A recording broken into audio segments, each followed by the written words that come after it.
प्रभु यीशु मसीह के मधुर नाम में आप सबों को जय मसीह की। आज की आराधना में मैं आप सबों का इस्तकबाल करता हूँ, आप सबों का स्वागत करता हूँ। सुनो कि परमेश्वर का वचन अपने विश्वास रखने वालों से क्या कहता है। परंतु परमेश्वर ने तो सुना है, उसने मेरी प्रार्थना की ओर ध्यान दिया है। धन्य है परमेश्वर जिसने ना तो मेरी प्रार्थना अनसुनी की और ना मुझसे अपनी करुणा दूर कर दी है। धन्य है प्रभु जो प्रतिदिन हमारा बोझ उठाता है। वही हमारा उद्धारकर्ता परमेश्वर है, वही हमारे लिए बचाने वाला परमेश्वर ठहरा है। प्रभु परमेश्वर हमें मृत्यु से भी बचाता है। यह परमेश्वर का पवित्र वचन है। परमेश्वर इस वचन के पढ़े और सुने जाने में हम सबों को बहुत आयत के साथ आशीष दे और अपनी महिमा में हम इस्तेमाल करें। आमीन।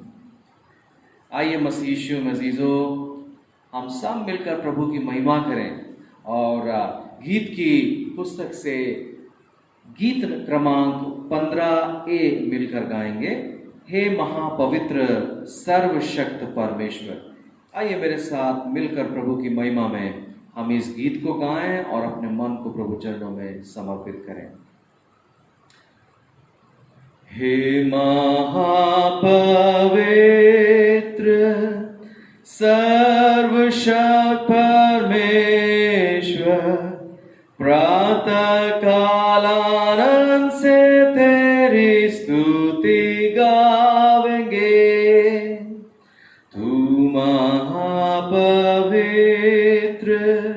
ईश्वर कृपा सागर सर्वाधिकारी योग प्रशंसा के। हे महापवित्र संस भजन करते तेरे सन्मुख अपनी खीट को तुझ समझते हैं। करबीम और शरफीम तेरे सामने गिरते, जो था और है और होगा सर्वदा। हे महापवित्र अंधकार के कारण तेरा दर्शन पापी जन को मिलता है नहीं। केवल तू पवित्र, हे अद्वैत परमेश्वर, सामर्थी प्रेमी न्याय दयानिधि। हे महापवित्र सर्वशक्त परमेश्वर, सारी सृष्टि तेरे नाम का गुणानुवाद करे। तू महापवित्र ईश्वर कृपा सागर सर्वाधिकारी योग प्रशंसा के। आइए मसीह यीशु में अजीजों, हम अपने विश्वास को प्रभु यीशु मसीह में मजबूत करेंगे और मिलकर प्रेरितों का विश्वास वचन अंगीकार करेंगे। मैं विश्वास करता हूँ सर्वशक्तिमान परमेश्वर पिता पर, जो स्वर्ग और पृथ्वी का सृजनहार है, और उसके इकलौते पुत्र हमारे प्रभु यीशु मसीह पर, जो पवित्र आत्मा से देहधारी होकर मरियम नाम कुंवारी से उत्पन्न हुआ, पेंतुस पिलातुस के राज में दुख उठाया, क्रूस पर चढ़ाया गया, मर गया और गाड़ा गया, तीसरे दिन मृतकों में से जी उठा, वो स्वर्ग पर चढ़ गया और सर्वशक्तिमान ईश्वर पिता के दाहिने हाथ जा बैठा, जहां से वो जीवित हो और मृतकों का न्याय करने को फिर आवेगा। मैं विश्वास करता हूं पवित्र आत्मा पर, प्रचलित पवित्र कलीसिया पर, पवित्र लोगों की संगति, पापों की क्षमा, देह के जी उठने और अनंत जीवन पर। आमीन। कलीसिया मेहरबानी से अपने ध्यान को प्रभु चरणों में लगाएं और आइए अजीजों, हम प्रभु के सामने अपने प्रार्थनाएं, अपनी निवेदन, अपनी बात प्रभु के चरणों में रखें। मसीह अजीजों, ये वो मुबारक घड़ी है कि जब हम प्रभु से बात कर सकते हैं, अपने दिल की बात खुलकर प्रभु से कह सकते हैं। इसलिए आइए हम प्रभु चरणों में अपने निवेदनों को रखें, अपनी प्रार्थना को रखें और उससे प्रार्थना के मार्फत से बात करें। प्रार्थना करेंगे। सर्वशक्तिमान प्रभु परमेश्वर, धन्यवाद के साथ आज की मुबारक सुबह प्रभु तेरे पवित्र चरणों के पास आते हैं। हृदय की गहराई से प्रभु तुझे धन्यवाद देते जिसने हमसे बेहद प्यार किया। प्रभु धन्यवाद देते जिसने आज की सुबह की किरणें हमारे जीवन में दी। प्रभु हम धन्यवाद करते आज का पवित्र रविवार का दिन हमें दिया। इस मई महीने के लिए हम धन्यवाद करते प्रभु जी। हम धन्यवाद करते प्यारे बाप कि जब हम सब मिलकर अपने अजीजों के साथ मिलकर, अपने परिवार के साथ मिलकर प्रभु तेरी आराधना में शामिल होने पाए। सो प्रभु परमेश्वर, हम सब अजीज मिलकर प्रभु तेरे सामने अपने गुनाहों की माफी मांगते हैं और तेरे सामने कहते प्रभु जी, हमारे जीवन में किए हुए जाने और अनजाने के पापों को प्रभु तू क्षमा कर। प्रभु जो कामों को हमें करना था प्रभु हमने नहीं किया, और प्रभु परमेश्वर जिन कामों को नहीं करना था वही किया है। सो प्रभु परमेश्वर, हम तुझसे प्रार्थना में क्षमा मांगते और प्रार्थना करते प्रभु ये क्षमा का वरदान तू हमें दे ताकि हम भी अपने अजीजों को माफ कर सके। अब तक प्रभु अगर हमारे हृदयों में कोई गर्त जमी हो, हमारे मनों में कोई धूल जमी हो, हमारे मन में कोई छिपा हुआ पाप बैठा हो, यीशु के नाम से हम दुआ करते प्रभु वो सब तेरे पवित्र अनुग्रह से धुल जाए। प्रभु हम तुझसे प्रार्थना करते हैं प्रभु, जिस आनंद के साथ तूने सृष्टि को रचना किया, और प्रभु आज जब हम इस सृष्टि को देखते हैं तो इसमें दुख, दर्द, बीमारियों, तकलीफें ही पाते हैं। प्रभु तेरे वचन से हम सीखते और जानते हैं कि जब तू दिन दिन करके प्रभु इस सृष्टि को रचता था तो हर दिन देखकर, अपनी सृष्टि को देखकर खुश होता था। प्रभु जी हम तुझसे प्रार्थना करते हैं, तेरी बनाई हुई सृष्टि को हम मानव ने प्रभु बहुत तोड़ा है। प्रार्थना करते प्रभु जी सृष्टि को पुनः अपने प्रेम के निमित्त, अपनी खुशी के निमित्त प्रभु जी इसे संवार दे, ताकि प्रभु जो बुराइयां, जो गलतियां हम इंसानों ने की प्रभु वो तौफीक दे, वो ताकत दे, ताकि हम इसे संवारने में प्रभु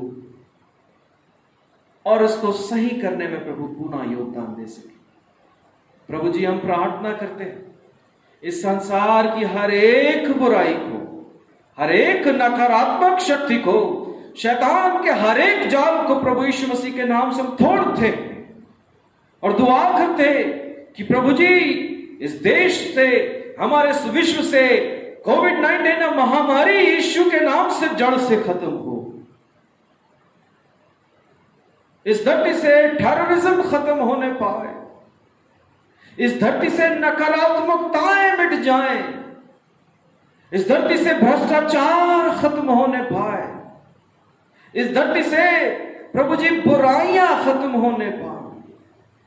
पिता हम तुझसे प्रार्थना करते तेरा प्रेम प्रवाहित हो। हम विश्व के लिए प्रार्थना करते प्रभु, और एक शक्तिशाली देश प्रभु परमेश्वर तेरी महिमा में आशीषित हो, और वो कमजोर देशों के लिए विचार करें, उनको बढ़ाने के लिए योजना बना सके। हम प्रार्थना करते प्रभु, इस विश्व में शांति हो, भाईचारा हो, मैत्री हो, समाधान हो। प्यारे प्रभु, हम प्रार्थना करते हैं अपने देश भारत के लिए। प्रभु अपनी दया में इस देश की सुधि लें। इस कठिन समय में प्रभु, जब प्रभु हमारे देश के नेतागण, हमारे देश के प्रधानमंत्री, राष्ट्रपति और तमाम मंत्रीगण प्रभु जब योजनाएं बनाते हैं, सो प्रभु इनकी योजना मुबारक होने पाए। हर एक राज्यों में, हर एक राज्यों के मुख्यमंत्रियों के द्वारा, हर एक राज्यों के कर्मचारियों के द्वारा जब इसे लागू किए जाते हैं, सो प्रभु परमेश्वर हर एक काम मुबारक हो सके। प्रभु जिंदगियों को बहाल करें। हम प्रार्थना करते उन हर एक रेड जोन के लिए, प्रभु नियंत्रित करें प्रभु जी, और ये भी खुशहाल होने पाए। प्रार्थना करते हैं देश के उन हर एक हिस्सों में अब भी जो लोग फंसे हुए हैं, प्रभु परमेश्वर उन्हें 2 वक्त की रोटियां मिलने पाए, सुरक्षित रहें। हम प्रार्थना करते प्रभु हर एक संक्रमित व्यक्ति के लिए, पिता परमेश्वर तेरी करुणा उनके जीवन में हो, तेरी सुरक्षा उनके जीवन में हो, ताकि उनका इलाज प्रभु पुख्ता हो सके और वो चंगाई को हासिल करके प्रभु तेरे नाम को स्मरण करते हुए अपने घरों तक जाने पाए। पिता परमेश्वर जो अजीज क्वारंटाइन है, हम उनके लिए प्रार्थना करते प्रभु, तेरी सामर्थ में वो सुरक्षित रहे, स्वस्थ रहे प्रभु, और तेरी महिमा में आगे बढ़ सके प्रभु। तेरा आनंद उनके जीवन में पाया जाए, मैं ऐसी प्रार्थना करते। जिन अजीजों के पास तंगी है, बड़े रोगों का सामना कर रहे हैं, बीमारियों का सामना कर रहे हैं, जो लोग प्रभु निकल नहीं पा रहे हैं पिता, जिनके जीवन में उलझन है, जिनके पारिवारिक जीवन में क्लेश है, जिनके जीवन में तनाव है, यीशु के नाम से आज की सुबह हम दुआ करते हैं प्रभु ने बहाल कर उनके जीवन में उत्तर भेज, उनके जीवन में पिता उनके सवालों का जवाब दे प्रभु जी, उनके जीवन में चीजों को मुहैया करा, और प्रभु परमेश्वर अपने अनुग्रह को दे।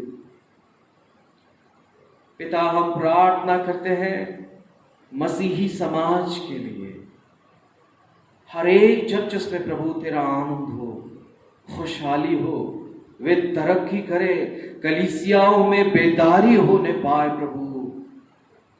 पिता परमेश्वर हम तुझसे प्रार्थना करते हैं मेथोडिस्ट चर्च इन इंडिया के लिए, हमारे तमाम महामहिम बिशप साहबानों के लिए, उनके परिवारों के लिए, हर एक कॉन्फ्रेंसेस के लिए हम प्रार्थना करते हैं, हर एक पिता परमेश्वर पासबानों के लिए दुआ करते, उनके परिवारों के लिए दुआ करते, हर एक कलीसिया के लिए दुआ करते हैं पिता यीशु के नाम से हम दुआ करते हैं, वो सारे के सारे प्रभु, सारी प्रभु जी कलीसिया आशीषित होने पाए, हर एक परिवार आशीषित होने पाए।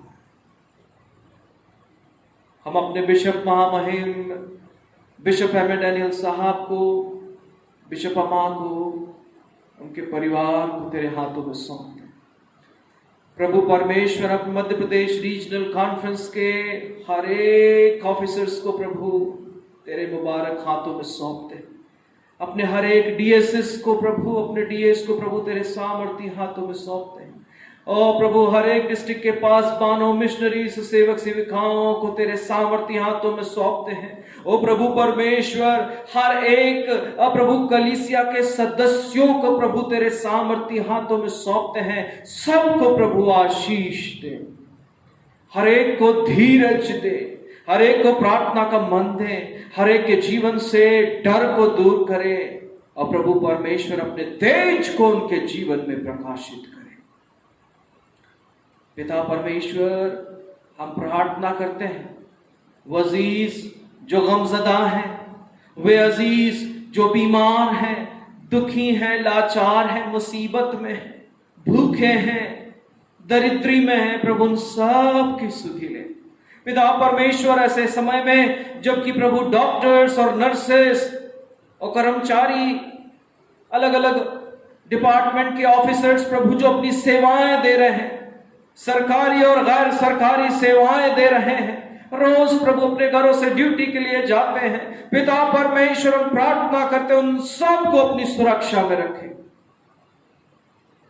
और उन पर अनुग्रह बनाए रखें।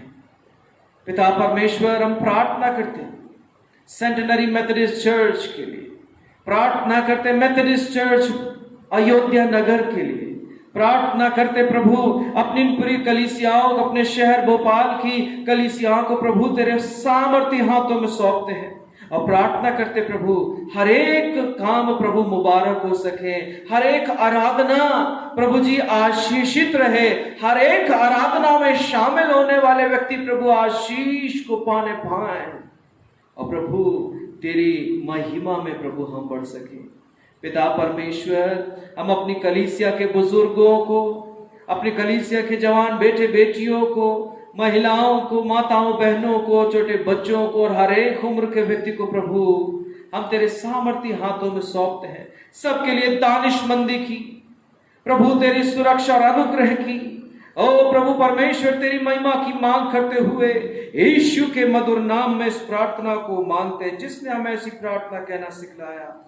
हे हमारे पिता, तू जो स्वर्ग में है, तेरा नाम पवित्र माना जाए, तेरा राज आए, तेरी इच्छा जैसे स्वर्ग में पूरी होती है वैसी पृथ्वी पर भी हो। हमारे दिन भर की रोटी आज हमें दे और जैसे हमने अपने अपराधियों को क्षमा किया वैसे ही हमारे अपराधों को क्षमा कर और हमें परीक्षा में न परंतु बुराई से बचा, क्योंकि राज और पराक्रम और महिमा सदा तेरी। आमीन। मसीह यीशु में अजीजों, ये समय होगा परमेश्वर के वचन को पढ़े जाने का। इस समय हम परमेश्वर के वचन को दो अलग अलग स्थानों से पढ़ने पाएंगे। पहला पाठ भजन संहिता भजन 34 पहली आयत से लेकर अध्याय के अंत तक पढ़ा जाएगा, जिसे पढ़ने में श्रीमती लता सोनवानी अगुवाई करेंगी। और दूसरा पाठ मत्ती रचित सुसमाचार उसका 24वां बाब और उसकी 3री आयत से लेकर 14वीं आयत तक पढ़ा जाएगा, जिसे पढ़ने में श्रीमती ईला माइकल अगुवाई करेंगी।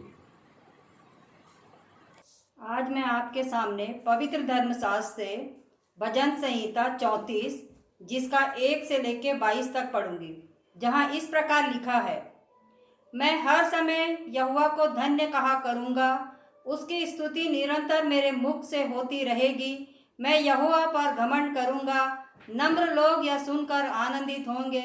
मेरे साथ यहोवा की बड़ाई करो और आओ हम मिलकर उसके नाम की स्तुति करें। मैं यहोवा के पास गया, तब उसने मेरी सुन ली और मुझे पूरी रीति से निर्भय किया।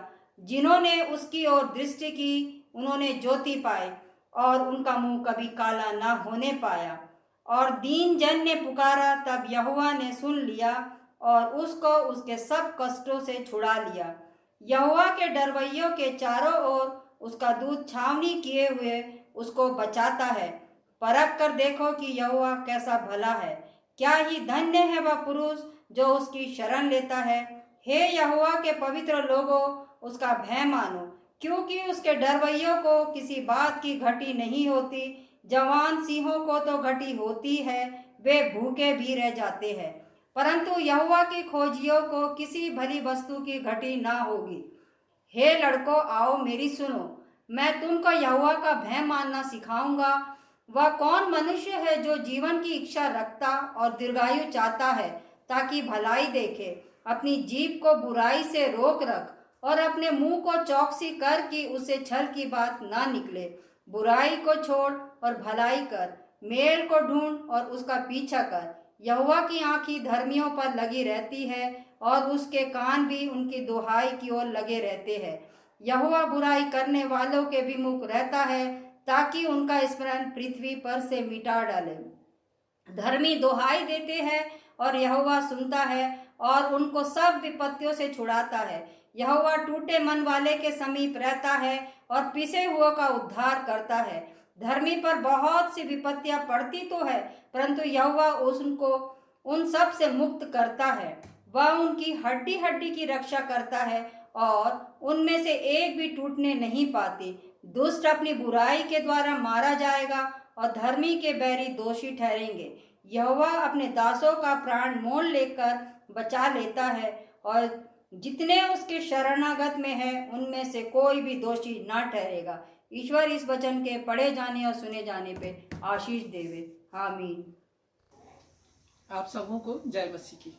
आज के विचार के लिए जो पाठ चुना गया है वो पाया जाता है मत्ती रचित सुसमाचार उसका 24वां अध्याय 3 से लेकर 14 तक, जहाँ इस प्रकार लिखा है, जब वह जैतून पहाड़ पर था तो चेलों ने एकांत में उसके पास आकर कहा, हमें बता कि ये बातें कब होंगी, तेरे आने का और जगत के अंत का क्या चिन्ह होगा। यीशु ने उनको उत्तर दिया, सावधान रहो, कोई तुम्हें न भरमाने पाए, क्योंकि बहुत से ऐसे होंगे जो मेरे नाम से आकर कहेंगे मैं मसीह हूँ, और बहुतों को भरमाएंगे। तुम लड़ाइयों और लड़ाइयों की चर्चा सुनोगे तो घबरा ना जाना, क्योंकि इनका होना अवश्य है, परंतु उस समय अंत न होगा। क्योंकि जाति पर जाति और राज्य पर राज्य चढ़ाई करेगा और जगह जगह अकाल पड़ेंगे और भूकंप होंगे। ये सब बातें पीड़ाओं का आरंभ होंगी। तब वे क्लेश देने के लिए तुम्हें पकड़वाएंगे और तुम्हें मार डालेंगे, और मेरे नाम के कारण सब जातियों के लोग तुमसे बैर रखेंगे। तब बहुत से ठोकर खाएंगे और एक दूसरे को पकड़वाएंगे और एक दूसरे से बैर रखेंगे। बहुत से झूठे भविष्यवक्ता उठ खड़े होंगे और बहुतों को भरमाएंगे। अधर्म के बढ़ने से बहुतों का प्रेम ठंडा पड़ जाएगा, परंतु जो अंत तक धीरज धरे रहेगा उसी का उद्धार होगा। और राज्य का यह सुसमाचार सारे जगत में प्रचार किया जाएगा कि सब जातियों पर गवाही हो, तब अंत आ जाएगा। परमेश्वर अपने वचन के पढ़े और सुने जाने पे आशीष दे। आमीन। प्रभु यीशु मसीह में आप सबों को जय मसीह की। अजीजों, कलीसिया सूचनाओं से हम मुखातिब हो गए। आने वाले रविवार दिनांक 10 मई 2020 रविवारी आराधना का समय सुबह 9 बजे से YouTube चैनल पर होगा। आप सभी समय का विशेष ध्यान रखते हुए आराधना में शामिल हुए। आने वाले रविवार को हम मदर्स डे ऑब्जर्व करेंगे एवं सभी माताओं के लिए विशेष प्रार्थना की जाएगी। और मदर्स डे ऑब्जर्वेशन जो है महिला समिति के द्वारा से किया जाएगा। हम सभी अपने धन्यवादी भेंटों को, संडे ऑफरिंग्स को, टाइथ या डोनेशन को ऑनलाइन चर्च के अकाउंट में, बैंक अकाउंट में ट्रांसफ़र कर सकते हैं, जिसकी डिटेल्स हमने कलीसिया के सभी सदस्यों को प्रेषित की है। मेहरबानी से ट्रांजैक्शन के बाद पास्टर को या ट्रेजरार को इन्फॉर्म करें ताकि हम अकाउंटिंग को पुख्ता कर सकें।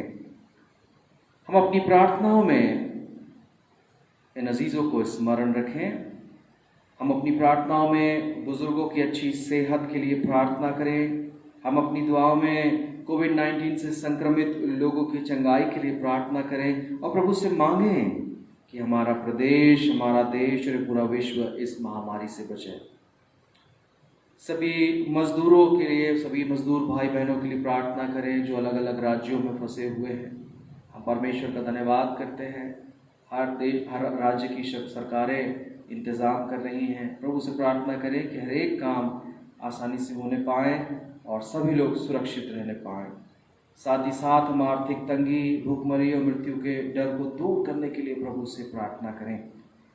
देश की बॉर्डर्स के लिए, हमारे देश के अंदर काम कर रहे पुलिस डिपार्टमेंट के लिए, डॉक्टर्स, नर्सेस, स्टाफ के लिए, सहयोग करने वाले सभी ऑर्गेनाइजेशन के लिए और सभी संस्थाओं के लिए जो ऐसे समय में भोजन डिस्ट्रीब्यूट कर रहे हैं, चीज़ों को, ग्रॉसरीज वगैरह को डिस्ट्रीब्यूट कर रहे हैं, खाने की सामग्री डिस्ट्रीब्यूट कर रहे हैं, उनके लिए भी प्रभु से प्रार्थना करें कि प्रभु परमेश्वर उनके हर एक कामों को मुबारक करे। हम अपनी कलीसिया की ओर से आप सबों को जिन्होंने बीते सप्ताह अपने जन्मदिन को सेलिब्रेट किया है, अपने वेडिंग एनिवर्सरीज को सेलिब्रेट किया है। हम अपने चर्च की तरफ से आप सबों को ढेर सारी शुभकामनाएं प्रेषित करते हैं। बीते सप्ताह जिन्होंने हमारी कलीसिया में बर्थडे सेलिब्रेट किया, उनके नाम इस प्रकार से हैं। दिनांक 26 अप्रैल मिसेस श्रीना डेविड, 28 अप्रैल मिस्टर लविदास, 1 मई मिसेस मनीषा प्रेम, 2 मई मिस्टर अक्षय याकूब। आप सबों को जन्मदिन की ढेर सारी शुभकामनाएं प्राप्त हों। प्रभु आप सबों को बहुतायत के साथ आशीष देवे। आमीन।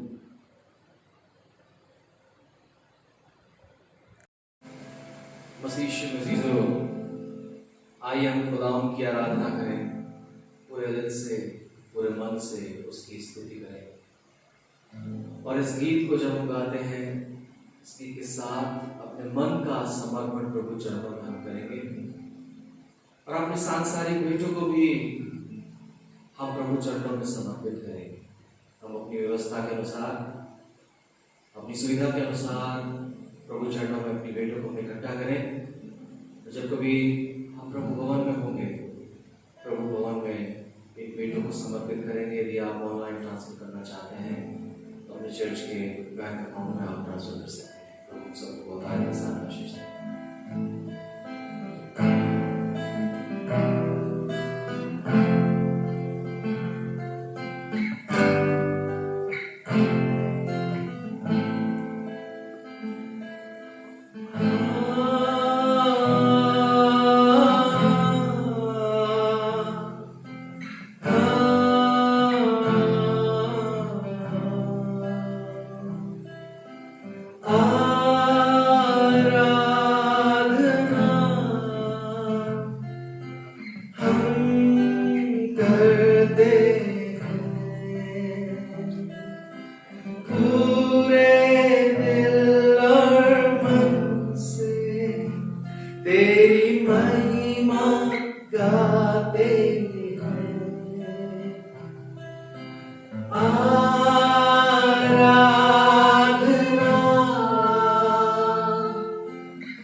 यीशु मुझ में हो तेरी महिमा। प्रभु यीशु मुझ में हो तेरी महिमा, मुझ में हो तेरी महिमा। प्रभु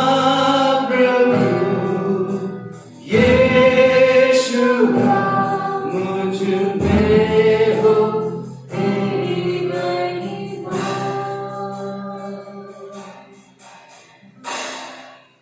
प्रभु यीशु मसीह के मधुर नाम में आप सबों को जय मसीह की।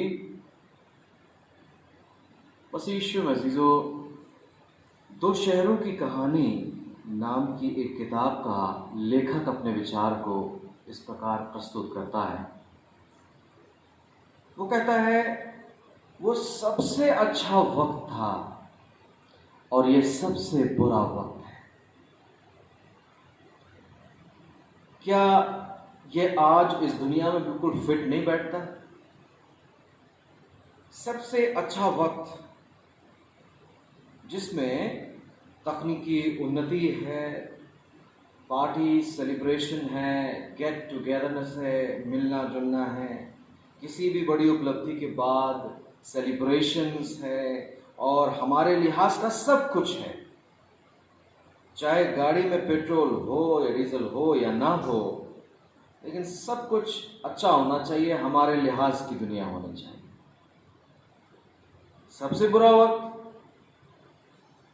लेखक कहता है कि जब समाज के नैतिक और आध्यात्मिक ढांचों की बात आती है तो वो कहता आलोचनाओं का समय है, ग्रुपिज्म है, वो सबसे बुरा वक्त है। लड़ाइयां हैं, बीमारियां हैं, भूकंप है, महामारियां हैं। आज मसीह यीशु में अज़ीज़ों, जिस दौर से हम सब गुजर रहे हैं, ये भी कुछ ऐसा ही है।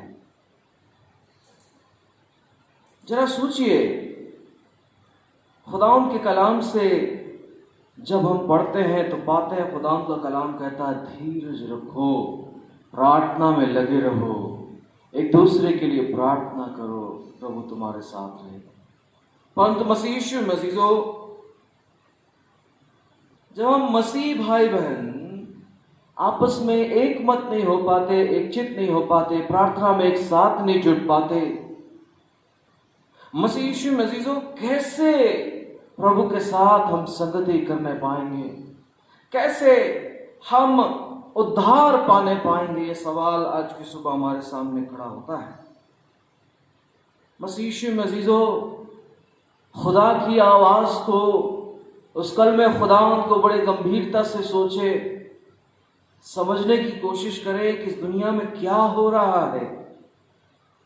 किताब मुकद्दस हमें इस बारे में कहती है, जहां जिस दुनिया में, जिस वक्त में हम गुजर रहे हैं, the end of the age, युग के अंत के बारे में हमें कुछ लाइनें दिखाई देने लगी हैं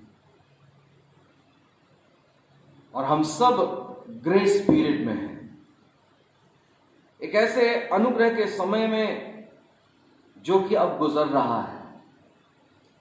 मत्ती की इंजील उसके 24वें बाब और उसकी 3री और 4थी आयत के पहले हिस्से में अगर हम गौर फरमाएं तो जहां पर खुदावंद का कलाम कहता है, जब वो जैतून के पहाड़ पर बैठा था, उसके शागिर्दों ने अलग उसके पास आकर कहा, हमको बता ये बातें कब होगी और तेरे आने और दुनिया के आखिर होने का निशान क्या होगा?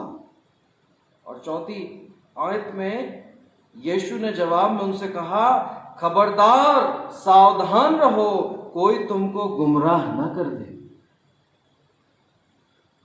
हम में से कुछ ये बात सोच रहे होंगे, इसमें नया क्या है पादी साहब? आप हमें इससे अलार्म्ड क्यों कर रहे हैं? ये तो होते रहता है, दुनिया में ये सब होते रहता है।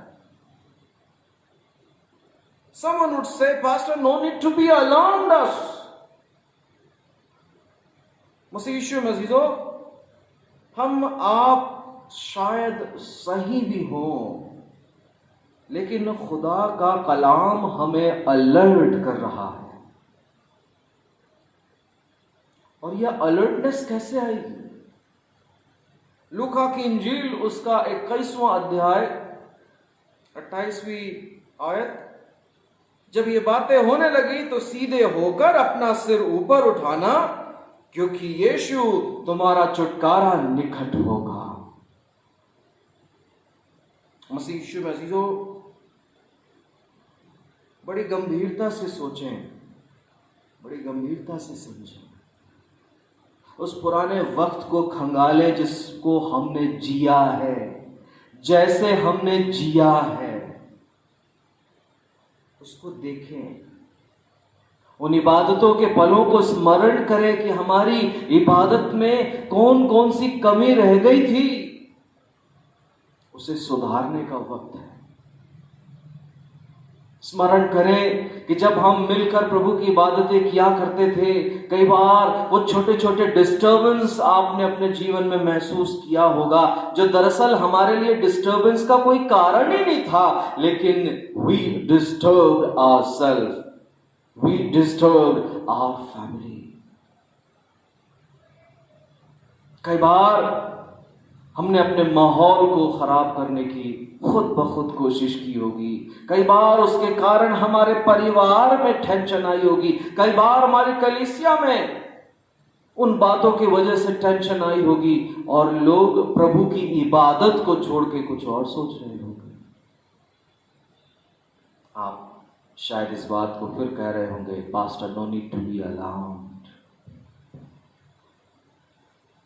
अजीजों, बड़ी गंभीरता से सोचें, ये मसले वास्तविक हैं। ये क्लेश, ये महासंकट, ये विपत्ति जो वर्ष 2020 में हमारे सामने, ये वास्तविक है। ये समय, ये वक्त असली है जिसकी शुरुआत हो चुकी है। खुदाउन का आना नजदीक है। अजीजों, मत्ती की इंजील उसकी 24वें बाब की 34वीं और 35वीं आयत को बड़ी गंभीरता से अगर हम समझेंगे तो जानेंगे, खुदावंद का कलाम कहता, मैं तुमसे सच कहता हूं, जब तक कि ये सब बातें पूरी ना हो ले, तब तक इस पीढ़ी का अंत ना होगा। आकाश और पृथ्वी टल जाएंगे, परंतु मेरी बातें कभी ना टलेंगी। मसीह यीशु में अजीजों, हमें अलार्म होने की जरूरत है। प्रभु का कलाम हमें कुछ खास बातें बता रहा है। हमने शायद इसे पढ़ा होगा, लेकिन हम इग्नोर कर गए। ये सही मुकर्रर समय है, मुकर्रर वक्त है कि जब हम खुदावंद के कलाम में बैठकर बड़ी गंभीरता से परमेश्वर के वचनों को समझें। मसीह यीशु मसीह, वह खुदावंद यीशु मसीह का समय था, और 2000 साल के बाद आज हम सब इस संसार में हैं। ज्यादा कुछ फर्क उसमें नहीं है। खुदावंद का कलाम उस समय भी बात करता था, आज भी हमसे रूबरू होता है। मसीह यीशु मसीह, चारों तरफ समथिंग इज गोइंग ऑन। हर 100 साल में एक महामारी इस धरती पर आई और लाखों की जिंदगियां तबाह हुई, लाखों की जिंदगियां बर्बाद हुई। मत्ती की इंजील उसका 24वां बाब और उसकी 34वीं आयत में यीशु ने कहा, मैं तुमसे सच कहता हूं कि जब तक ये तमाम बातें पूरी ना हो, तब तक इस पीढ़ी का अंत ना होगा। अजीजों, जी हाँ, खुदावंद की नबूवतें और वो टाइम टेबल तेजी से बढ़ रहा है। आप और मैं ह्यूमन हिस्ट्री के एक ऐसे दौर में हैं जहां पर प्रभु यीशु मसीह का आगमन तय है और वो शीघ्र आता। मत्ती की इंजील उसके 24वें अध्याय की 6वीं आयत एवं 7वीं आयत में हम पाते हैं, खुदावंद का कलाम हमसे कहता, तुम लड़ाइयों की चर्चा सुनोगे तो घबरा ना जाना। क्योंकि इनका होना अवश्य है। Nation will rise against nation.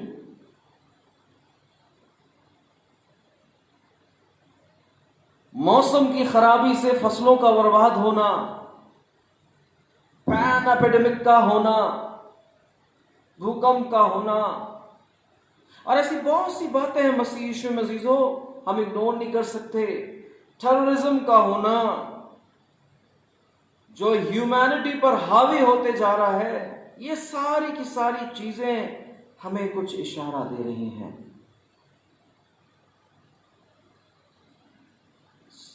मत्ती की इंजील 24वें बाब की 7वीं आयत को जब हम पढ़ते हैं तो पाते, क्योंकि जाति पर जाति और राज्य पर राज्य चढ़ाई करेगा और जगह जगह अकाल पड़ेंगे और भूकंप होंगे।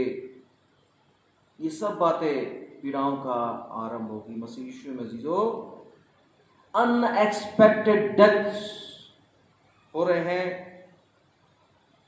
रोग महारोग जिसका ये दौर जिसे हम कोविड-19 का संकट काल का समय हम देख रहे हैं,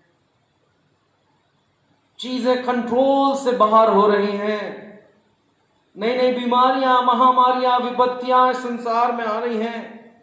मसीह यीशु मसीहो, जब हम नूह के बारे में या निर्गमन की किताब पर जो अध्ययन करते हैं तो पाते हैं खुदावंद लोगों को मौसम और प्रकृति के द्वारा सचेत करता था।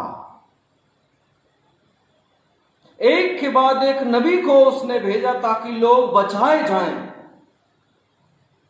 मत्ती अध्याय 24 आयत 21 और 22 में ऐसी कोई भी घटना कभी भी नहीं हुई थी। ऐसे ऐसे हथियार इंसान बनाएगा जिससे एक ही बार में लाखों लोग मारे जाएंगे, कॉल एटॉमिक बॉम्ब्स, जैविक हथियार वगैरह। तो फिर वो अलग समय सारणी परमेश्वर के अनुसार क्या होगी, जिसके बारे में स्कॉलर्स एक विचार रखते हैं, जिसे रैप्चर ऑफ द चर्च कहा गया है, जिसे उत्साह का समय भी या परमानंद का समय भी कहा गया। मत्ती की इंजील उसके 24वें बाब की 36वीं आयत में, उस दिन उस घड़ी के विषय में कोई नहीं जानता, न स्वर्गदूत और ना पुत्र, लेकिन केवल पिता। वो दिन, वो घड़ी, वो समय हम नहीं जानते, लेकिन हम सीजन या ऋतु को पहचानते हैं। हम उसको पहचान सकते हैं, उसका अवलोकन कर सकते हैं। लूका की इंजील उसके 21वें अध्याय की 28वीं आयत को जब हम देखते हैं, जब ये बातें होने लगे, राज्य पर राज्य चढ़ाई, देश पर देश चढ़ाई, संकट महाक्लेश का वक्त आए, नाना प्रकार की बीमारियां आए, तो वो समय जो हम जिसका चर्चा कर चुके हैं लिखा है, तो सीधे होकर अपना सिर उठाना क्योंकि तुम्हारा छुटकारा निकट होगा। और यीशु ने पुनः कहा मत्ती की इंजील 24वें अध्याय की 33वीं आयत में, इस रीति से जब तुम इन सब बातों को देखो तो जान लो कि वो निकट है, वरन द्वार पर ही है। अजीजों, ऐसे समय में जब हम सब अपने घरों में हैं, प्रभु की सुरक्षा में हैं, प्रभु के साथ संगति में हैं, अच्छा समय हमें अपने परिवार के साथ मिला है, चाहिए कि हम प्रभु से इन दिनों अपने परिवार के साथ मिलकर बात करें।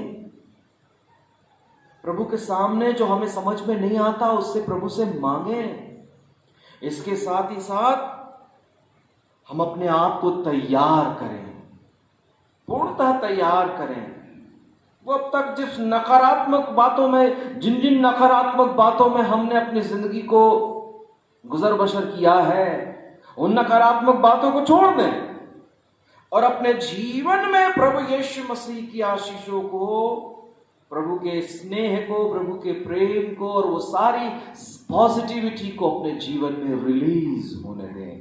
प्रभु हमें अपने नजदीक बनाता जाएगा और वो हमारे करीब आता जाएगा और हम उसके और नजदीक आते जाएंगे।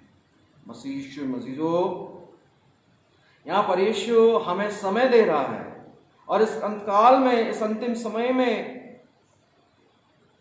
इस ऐसी कठिन परिस्थिति में प्रभु हमें उस अंतकाल के बारे में पॉइंट आउट कर रहा है जिसको हमें पहचानने की जरूरत है। The rapture of the church, और यीशु का दोबारा आगमन, जहां पर हम सेकंड कमिंग ऑफ क्राइस्ट की बात करते हैं, यहां पर भी दो अलग अलग बातें होंगी जिसको हम समझें। इस रैप्चर के लिए होने के लिए पहले ऐसी कोई भी भविष्यवाणियां नहीं है।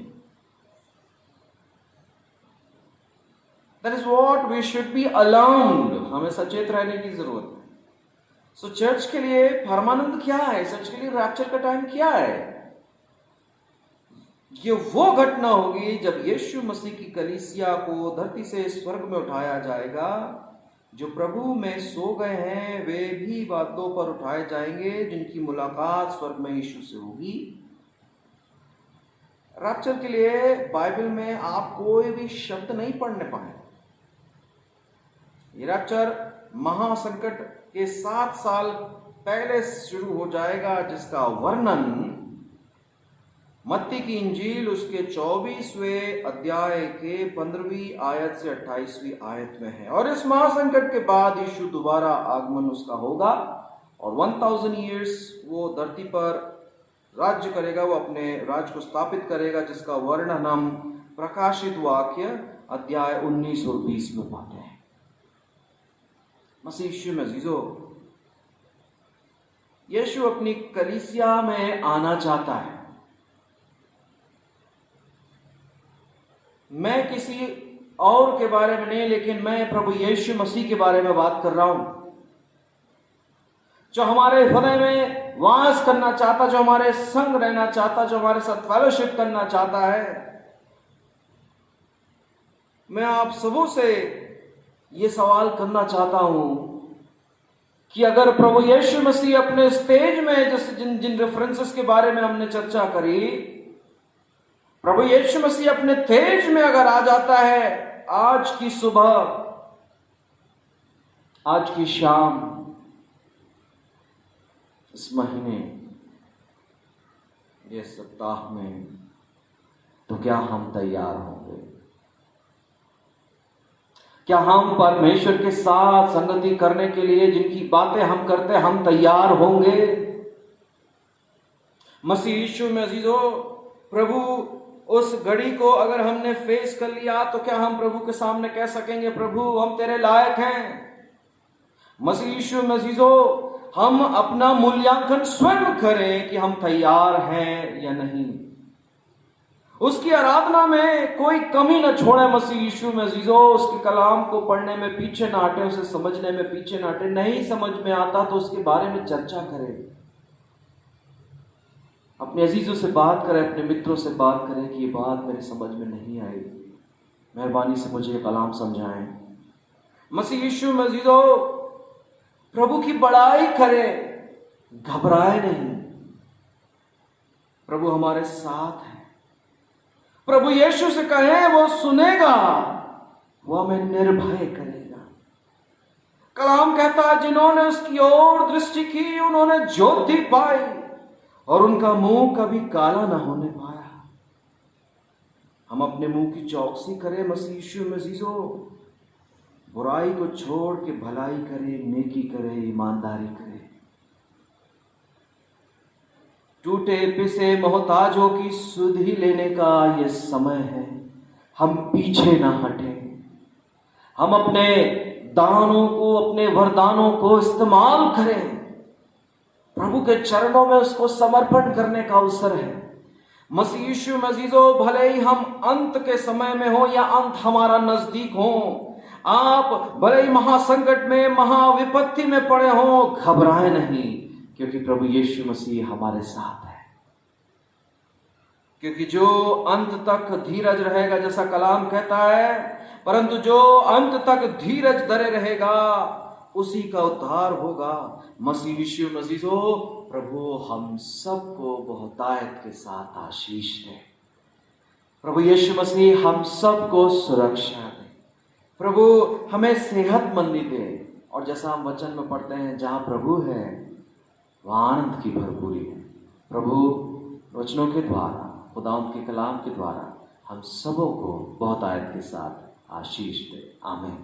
आइए प्रार्थना में अपने सिरों को झुकाएं।